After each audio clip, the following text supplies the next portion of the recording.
Assalamualaikum warahmatullahi wabarakatuh. Hamdan wa syukronillah, salatan wa salaman ala rasulillah. Qala Allah Ta'ala fil Qur'anil Karim, A'udzu billahi minasyaitonir rajim, fa idza qara'tal Qur'an fasta'idz billahi minasyaitonir rajim. Innahu laisa lahu sultan 'alal ladzina amanu wa 'ala rabbihim yatawakkalun. Surat An-Nahl ayat 98 dan 99. Apabila kamu membaca Al-Quran, maka berlindunglah kepada Allah dari godaan setan yang dirajam. Sesungguhnya setan tidak memiliki kekuatan terhadap orang yang beriman dan bertawakal kepada Tuhan mereka. Ada informasi yang kita dengar ketika seseorang meninggal dunia, apalagi meninggalnya itu di tempat yang selama ini dianggap oleh masyarakat adalah tempat yang angker. Maka ketika tidak dilihat ada tanda-tanda kekerasan secara fisik, kesimpulannya adalah bahwa orang tersebut meninggal karena dibunuh oleh jin.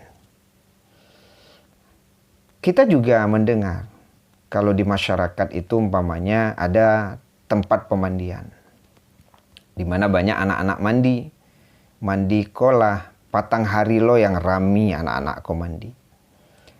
Lalu di antara anak-anak yang mandi itu kemudian terbenam dan mengapung dalam keadaan sudah tidak bernyawa, mati.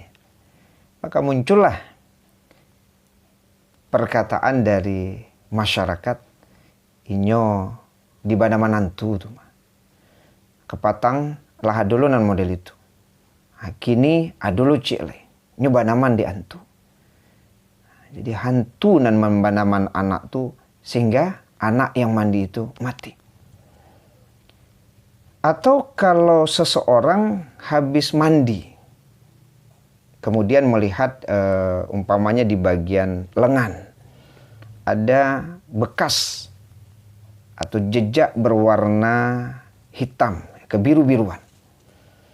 Nah, maka ketika kemudian ditanya, "Iko kenapa kok mak?" Wah, maknya menjawab, itu dipicik di hantu tuh mak. Jadi ada loh hantu yang memang kerajo suku memicik. Sehingga disebutlah nyopicik de hantu. Ya kalau kita merujuk kepada hadis Rasulullah SAW yang diriwayatkan Imam Bukhari bahwa Nabi itu pernah diganggu oleh jin ifrit di dalam sholatnya. Kemudian dipegang jin itu oleh Rasulullah dan berkeinginan Rasulullah untuk mengikatnya di tiang. Ada juga kita membaca riwayat bahwasanya jin ifrit membawa obor untuk menyakiti Rasulullah SAW. Dan riwayat-riwayat yang lain yang menjelaskan bahwa jin itu tidak hanya sekedar menyakiti atau mengganggu, tapi juga bisa membunuh kalau sudah berubah ke dalam bentuk yang lain. Maka kalau kita kemudian menyikapi kejadian-kejadian yang kita contohkan di awal tadi, di banaman hantu, dipicik di hantu, berdasarkan hadis dan riwayat yang kita baca di awal tadi, bahwa jin memang boleh jadi punya kemampuan untuk melakukan itu. Tapi tentu kita tidak bisa kemudian menyimpulkan bahwa seseorang itu di banaman hantu. Boleh jadi mungkin anak tadi itu tidak pandai berenang, atau terlalu dalam menyelam sehingga nafasnya itu tidak sampai. Kemudian dia meninggal dunia, gagal nafas dia. Tapi kemudian orang mengatakan bahwa dia dibenamkan hantu, padahal baranang tu banana tidak bisa. Atau tidak sampai angoknya. Pas menyilam, babali angok tu tidak sampai. Mati dia, tapi tidak dibanaman hantu. Sama juga dengan istilah yang berwarna hitam kebiru-biruan itu kan. Ya, nyecubi di hantu. Boleh jadi mungkin sebelum mandi, ada terkena benda-benda tumpul yang tidak kita rasakan pada saat itu. Tapi kemudian setelah kita selesai mandi, maka terlihat warna hitam kebiru-biruan tadi yang disebut dengan istilah dipicik hantu. Tapi boleh jadi memang ya ada juga jin yang kemudian melakukan perbuatan tadi. Karena berdasarkan riwayat yang kita baca tadi bahwa jin bisa menyakiti, bisa mengganggu, bahkan bisa membunuh manusia kalau sudah berubah ke bentuk yang lain. Maka tentu kita sudah